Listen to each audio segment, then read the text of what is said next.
గుంటూరు హైదరాబాద్ మార్గంలోని పేరేచెర్ల కొండమూడు రహదారి విస్తరణ దశాబ్దాల నాటి కల. కూటమి ప్రభుత్వ రాకతో 881.61 కోట్ల వ్యయంతో 50 కిలోమీటర్ల మేర 4 వరుసల రహదారి నిర్మాణం శరవేగంగా జరుగుతోంది. 2027 ఏప్రిల్ నాటికి పనులు పూర్తి కావాలని ఎన్హెచ్ అధికారులు గుత్తేదారులకు లక్ష్యం నిర్దేశించారు.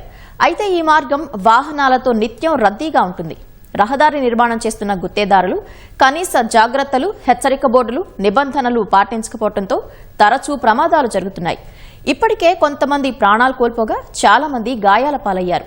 కొండమూడు పేరేచెర్ల మార్గంలో వాహనదారుల ఇబ్బందులు, ప్రమాదాలపై మా ప్రతినిధి వీరాంజనేయులు గ్రౌండ్ రిపోర్ట్.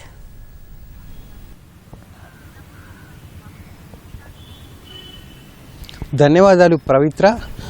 పేరేచెర్ల కొండమూడు సుమారు 50 కిలోమీటర్ల రహదారి 4 రోడ్ల విస్తరణ రహదారి పనులు అయితే శరవేగంగా జరుగుతున్నాయి. ఈ గుంటూరు హైదరాబాద్ ప్రధాన మార్గంలో ఉన్నటువంటి ఈ రహదారి ఎప్పుడు కూడా నిత్యం వాహనాలతో రద్దీగా ఉంటుంది. గుంటూరు నుంచి పల్నాడు వైపు అంటే సత్తెనపల్లి, పిడుగురాళ్ళ, గురజాల, మాచర్ల వైపు వెళ్ళే వారు, అదేవిధంగా తెలంగాణలోని మిర్యాలగూడ, నల్గొండ, హైదరాబాద్ వెళ్ళే వారంతా కూడా ఈ మార్గం గుండా వెళ్తున్న నేపథ్యంలో ఈ మార్గం ఎప్పుడు కూడా తీవ్ర రద్దీగా ఉంటుంది. పగలు రాత్రి అనే తేడా లేకుండా వాహనాలతో, అదే బస్సులతో, అదేవిధంగా ద్విచక్ర వాహనదారులతో అయితే నిత్యం రద్దీగా ఉండే రహదారి గతంలో కేవలం 7 నుంచి 10 మీటర్ల వెడల్పుతో ఉండటంతో నిత్యం ప్రమాదాలు జరుగుతూ ఉండేవి. పగలు రాత్రి తేడా లేకుండా ద్విచక్ర వాహనదారులు కావచ్చు, బస్సులు, లారీలు కూడా ఈ ప్రమాదాలు బాధపడుతున్న నేపథ్యంలో దశాబ్దాలుగా ఈ ప్రాంతవాసులు ఈ రహదారిని విస్తరించాలని చెప్పి వేడుకున్న పరిస్థితి. అయితే కూటమి ప్రభుత్వం ఎప్పుడైతే అధికారంలోకి వచ్చిందో వెంటనే ఈ రహదారి మీద దృష్టి సారించింది. దాదాపు 881 కోట్లు వెచ్చించి ఈ రహదారిని జాతీయ రహదారిగా కూడా గుర్తించి 167 ఏజీ పేరుతో ఈ అభివృద్ధి పనులకు శ్రీకారం చుట్టింది.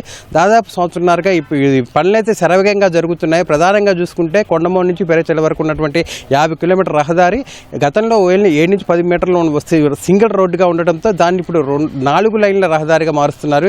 ఈ క్రమంలోనే ఎక్కడికక్కడ పనులు అయితే శరవేగంగా జరుగుతున్నాయి. అయితే పనులు ప్రారంభించిన కొత్తల్లో ఆ గుత్తేదారులు అయితే అన్ని జాగ్రత్తలు తీసుకొని ఎలాంటి ప్రమాదాలకు తావివ్వకుండా చర్యలు చేపట్టారు. అయితే ప్రధానంగా ఈ నిత్యం రద్దీగా రహదారి కావడంతో ఏదైతే సింగిల్ రోడ్డు ఉందో ఆ రోడ్డుని యథావిధిగా రాకపోకలకు అనుమతి ఇచ్చి ఆ రోడ్డుకి ఇరువైపులా కూడా విస్తరణ పనులు అయితే చేపట్టారు. ఈ క్రమంలోనే ఆ మార్జిన్కి సంబంధించి మలుపులు కావచ్చు, అదేవిధంగా ప్రమాద సూచికలు, మలుపు సూచికకు సంబంధించి ఎలాంటి నిబంధనలు పాటించడంతో, ఎలాంటి గుర్తులు ఏర్పాటు చేయకపోవడంతో రాకపోకలు సాగించే వాహనదారులు అయితే తీవ్ర ఇబ్బందులు పడుతున్నారు. తరచూ ప్రమాదాలు బాధపడుతున్నారు. గత వారమే ఒక మహిళ స్థానిక కంటిపూడి నలంద విద్యా కాలేజ్ దగ్గర ఉన్నటువంటి ఒక డివైడర్ దగ్గర వర్క్ జరుగుతుంది. ఈ వర్క్ జరిగే చోట అక్కడ ఏదైతే రోడ్డు విస్తరణలో భాగంగా ఉన్నటువంటి పొక్రేన్ ఉందో ఆ పొక్రేన్ బకెట్ తగిలి విద్యార్థి అయితే ప్రాణాలు కోల్పోవడం జరిగింది. అయితే ఈ కంటిపూడి నలంద కళాశాల వద్దే తరచూ ప్రమాదాలు జరుగుతున్నాయి. 2 వారాల కిందటే ఒక కారు అయితే ఇక్కడ డివైడర్ని ఢీకొట్టడంతో 3 మహిళలు తీవ్రంగా గాయపడ్డారు. అదేవిధంగా కంటిపూడి సమీపంలోనే మరొక మేజర్ కాలువ ఉంది, లింగంగుంట్ల మేజర్ కాలువ ఉంది. ఈ కాలువ కళ్ళు ఉండటంలో ఇక్కడ వంతెన పనులు చేపట్టారు. ఈ వంతెన పనులు చేపట్టిన క్రమంలో ఆ దారి మళ్లింపు చర్యల్లో భాగంగా అక్కడ ఎలాంటి సూచికలు పెట్టకపోవడంతో గత 2 నెలల కాలంలో ఇక్కడ 2-3 ప్రమాదాలు, పెద్ద ప్రమాదాలు జరిగాయి. ఒక లారీ ట్రాక్టర్ ఢీకొనింది, అదేవిధంగా ఆటో లారీ ఢీకొనింది. ఈ క్రమంలో దాదాపు 15 మంది ఇక్కడ గాయపడ్డ పరిస్థితి అయితే ఉంది. అదేవిధంగా ఈ కంటిపూడి సమీపంలోనే కొర్రపాడు అనే ఒక గ్రామం ఉంది. కొర్రపాడు గ్రామం వద్ద అయితే రహదారి చాలా ఊర్లో చెరువు కట్ట ఉండటం వల్ల చాలా ఎత్తుగా ఉంటుంది. ఈ విస్తరణ పనులు చేపట్టిన పక్క 2 వైపుల రహదారి మాత్రం 3-4 అడుగులు లోతుకుంటుంది. దీంతో రాత్రి మార్గంలో ఈ దారిలో వచ్చే వాళ్ళంతా కూడా, ఈ సింగిల్ రోడ్లో వచ్చే వాళ్ళంతా కూడా మార్జిన్ కనిపించకపోవడంతో ఒక్కసారిగా 3-4 అడుగులు లోతులు పడిపోయే పరిస్థితి. ఒక నెల క్రితమే ఇక్కడ ఆయిల్ ట్యాంకులో ఒకటి ఈ రహదారి నుంచి కూడా పక్కగా ఆ లోతైన విస్తరణ పనులు జరుగుతున్నటువంటి రహదారి మార్గంలో పడిపోవడం జరిగింది. అక్కడ ఆ ట్యాంకులో ఉన్నటువంటి విలువైన న్యూనంతా కూడా కింద పోవడం జరిగింది. అదేవిధంగా ఇటు చూసినట్టయితే ధూళిపాల దగ్గర కూడా ఇలాగే ప్రమాదాలు తరచూ జరుగుతున్నాయి. ఇక్కడ చూసినట్టయితే 2 మహిళలు పురుగుబండ నుంచి ద్విచక్ర వాహనం మీద వెళ్తున్న రహదారు ఈ మార్జిన్ దగ్గర దాటే క్రమంలో కింద పడి లారీ ఢీ కొనడంతో ఒక మహిళ అక్కడికక్కడే మృతి చెందడం కూడా జరిగింది. అదేవిధంగా ఇక్కడ ఒక ఉపాధ్యాయుడు కూడా మార్జిన్ సరిగ్గా నిర్దేశం చూపించకపోవడంతో, అక్కడ ఎలాంటి ప్రమాద సూచిక లేకపోవడంతో కూడా అతను ద్విచక్ర వాహనం ద్వారా కంకర గుట్టకు ఢీకొని అక్కడ కాలు విరిగిన సందర్భం కూడా ఉంది. అదేవిధంగా చూసినట్టయితే ఈ రాజపాలెం పరిసర ప్రాంతాల్లో కూడా తరచుగా ప్రమాదాలు జరుగుతున్నాయి. ఇక్కడ ఎందుకంటే ఎక్కువ వంతెనలు, కాలువలు ఉండటం వల్ల కాలువల దగ్గర వంతెనలు నిర్మిస్తున్నారు. వంతెనలు నిర్మించే చోట ఎలాంటి ప్రమాద సూచికలు కానీ దారి మళ్లింపు సూచికలు పెట్టకపోవడంతో అక్కడ వరకు సూటిగా వచ్చిన ప్రయాణికులు, వాహనదారులు కావచ్చు ఒక్కసారిగా ఆ వంతెన దగ్గర వంతెన నిర్మాణం గమనించకపోవడంతో, అదేవిధంగా రాత్రి సమయంలో అయితే అక్కడ ఎలాంటి రేడియం స్టిక్కర్లు కావచ్చు, అదేవిధంగా ఇతర బోర్డులు కావచ్చు, ప్రమాద హెచ్చరికల బోర్డులు కావచ్చు ఏది లేకపోవడంతో సాఫీగా ఉందన్న ఉద్దేశంతో రోడ్డు స్పీడ్గా వచ్చేస్తున్న పరిస్థితి అయితే ఉంది. దీంతో ఆ రాజపాలెం పరిసర ప్రాంతాల్లో కూడా తరచుగా ప్రమాదాలు జరుగుతున్నాయి.